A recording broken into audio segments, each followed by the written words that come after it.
3 millions de dollars, un avion de chasse russe, un simple message sur Telegram. En quelques lignes, tout un pan de la stabilité du monde a failli basculer.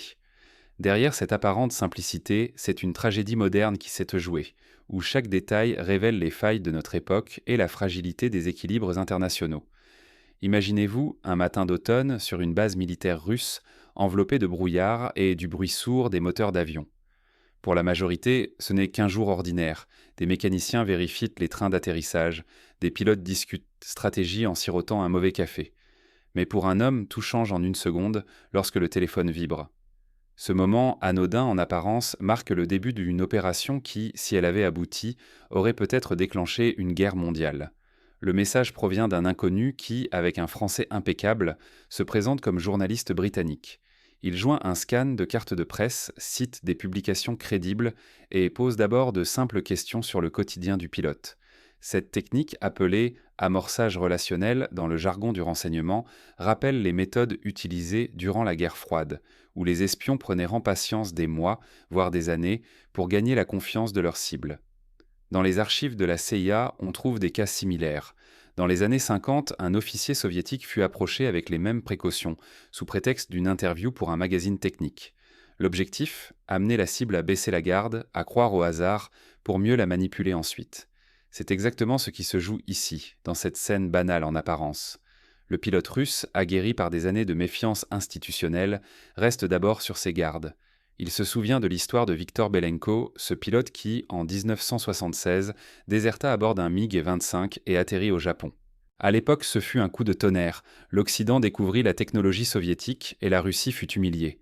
Les conséquences furent immenses. La doctrine militaire soviétique fut révisée, la confiance entre équipages brisée et la chasse aux traîtres relancée.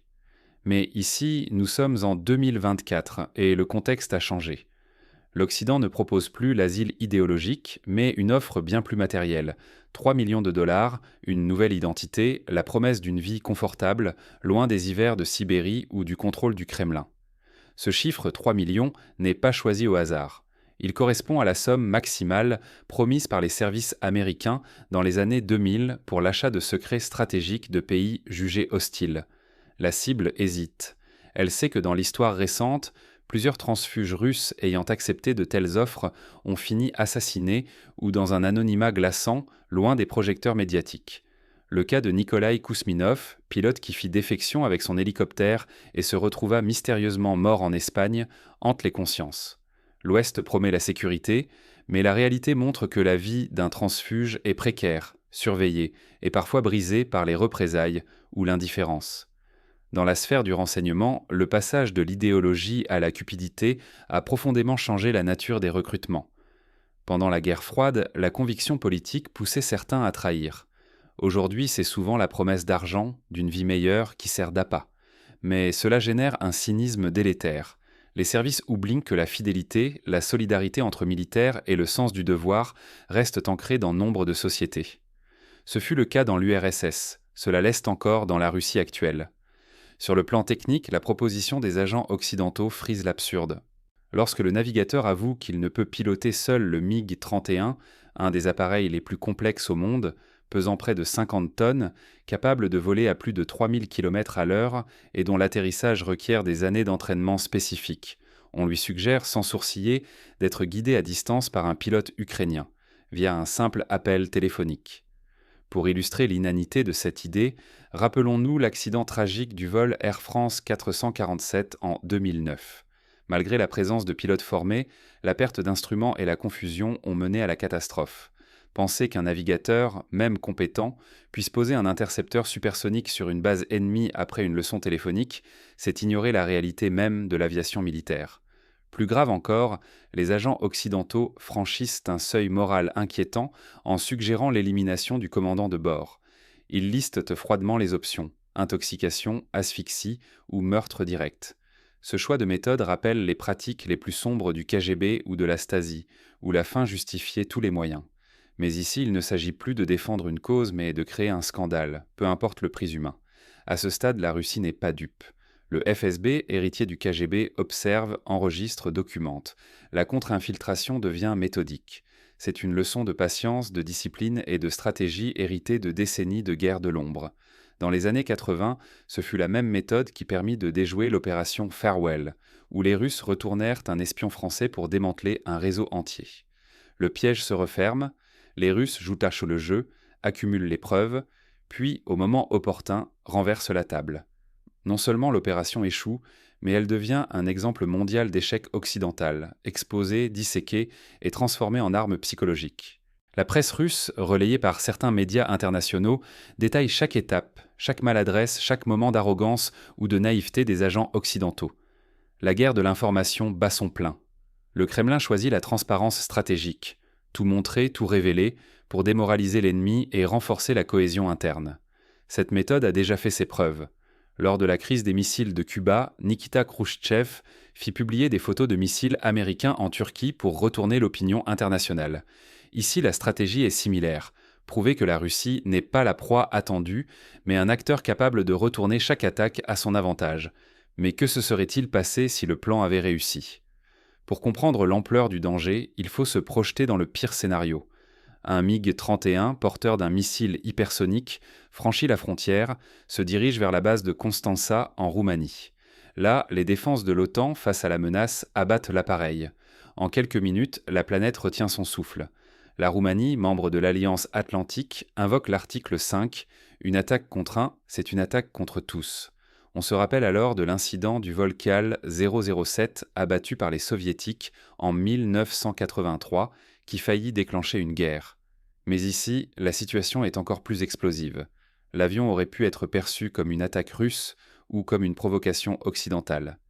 Dans les deux cas, la spirale de l'escalade militaire devenait difficile à enrayer. Les conséquences ? Mobilisation générale, affrontements sur plusieurs théâtres d'opération et, possiblement, le déclenchement d'une guerre ouverte entre grandes puissances. Le choix de Constanța n'est pas anodin. Cette base, la plus grande en Europe pour l'OTAN, abrite des avions de reconnaissance, des systèmes de défense anti-aérienne et sert de point d'appui pour les opérations en mer Noire. Un incident ici aurait touché le cœur stratégique de l'Alliance. En 1949, lors de la crise de Berlin, il fallut des mois de négociations pour éviter la guerre, simplement parce qu'un avion avait franchi une ligne invisible. Aujourd'hui, à l'ère des réseaux sociaux et de l'instantanéité de l'information, la gestion de crise serait encore plus complexe. Mais au-delà du coup d'éclat, l'objectif caché était double, soit obtenir un exemplaire du MiG-31, l'un des avions les plus avancés de la technologie russe, soit provoquer un crash contrôlé pour humilier Moscou et tester la solidarité de l'OTAN. Ce genre de stratégie rappelle les opérations menées pendant la Seconde Guerre mondiale, où les Britanniques tentaient de capturer des V2 ou d'abattre des avions allemands pour étudier leurs secrets. Mais ici, l'enjeu n'est plus seulement technologique, il est politique, médiatique, existentiel. Dans l'ombre, la presse joue un rôle ambigu.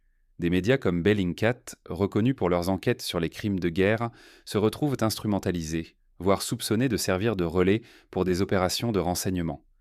Ce brouillage des frontières entre journalisme et espionnage n'est pas nouveau. Déjà, lors de la guerre du Vietnam, certains reporters furent accusés d'informer les services américains sur les positions ennemies. Mais à l'ère numérique, la vitesse et l'ampleur de la désinformation rendent toute vérification plus difficile. La conséquence directe, c'est la crise de la confiance. Le public, bombardé de récits contradictoires, ne sait plus qui croire. Les transfuges, vus autrefois comme des héros, apparaissent désormais comme des pions sacrifiables, trahis à la première occasion. Les exemples abondent. Oleg Gordievski, célèbre espion passé à l'Ouest, vit encore sous protection rapprochée, hanté par la peur d'une vengeance. Plus récemment, Sergei Skripal, ex-agent du GRU, a survécu à une tentative d'empoisonnement, preuve que la main du Kremlin est longue, mais aussi que l'asile occidental ne garantit rien. Face à ce désarroi, la Russie choisit de publier tous les éléments de l'affaire. Enregistrements audio, copies de messages, vidéos de valises remplies de billets. Cette transparence, loin d'être une preuve de faiblesse, est une arme psychologique. Elle vise à démoraliser les candidats à la trahison, à instaurer la peur dans les rangs adverses et à semer le doute sur la fiabilité des alliés occidentaux.